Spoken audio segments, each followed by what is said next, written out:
अटल सेतूच्या जोड रस्त्याच्या दुरुस्तीला सुरुवात। लोकशाही मराठीच्या बातमीनंतर यंत्रणेला जाग। 24 तासांमध्ये रस्ता दुरुस्त करण्याची दिली हमी। जरांगेंसोबत समोरासमोर चर्चा करून तोडगा काढण्याची ओबीसी नेत्यांची भूमिका। ओबीसी नेत्यांच्या प्रस्तावाला मुख्यमंत्री शिंदेंचा दुजो। ओबीसी आंदोलनकर्त्यांच्या भेटीला मंत्र्यांचं शिष्टमंडळ। शनिवारी पुणे आणि वडीगोद्रीला शिष्टमंडळ जाणार। ओबीसी आंदोलकांना उपोषण मागे घेण्याची विनंती करणार।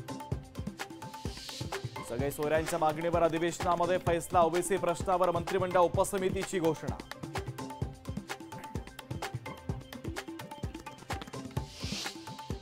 सगळे सोयऱ्यांचा अध्यादेश तातडीने रद्द करा। प्रकाश शेंडगेंची मागणी तर 54 लाख नोंदी कशाच्या आधारावर दिल्या, शेंडगेंचा सवाल।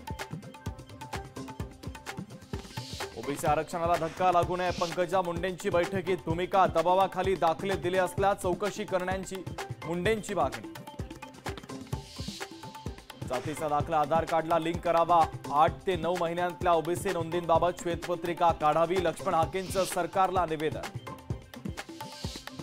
तुमची राजकीय कारकीर्द उद्ध्वस्त नाही केली तर नाव बदलेल, जरांगेंचा छगन भुजबळांना थेट इशारा। कुणाचीही राजकीय कारकीर्द उद्ध्वस्त करणारी जनता असते, छगन भुजबळांचं प्रत्युत्तर। खरे जातीयवादी जरांगे कायम सत्तेत राहिलेल्या मराठ्यांना ओबीसींची वेदना कशी समजणार, लक्ष्मण हाकेंचा जरांगे पाटलांच्या विरोधात हल्लाबोल।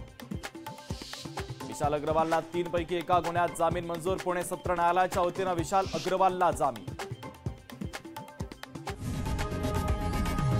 लोकशाही मराठी ऐका, पहा, जागरूक रहा।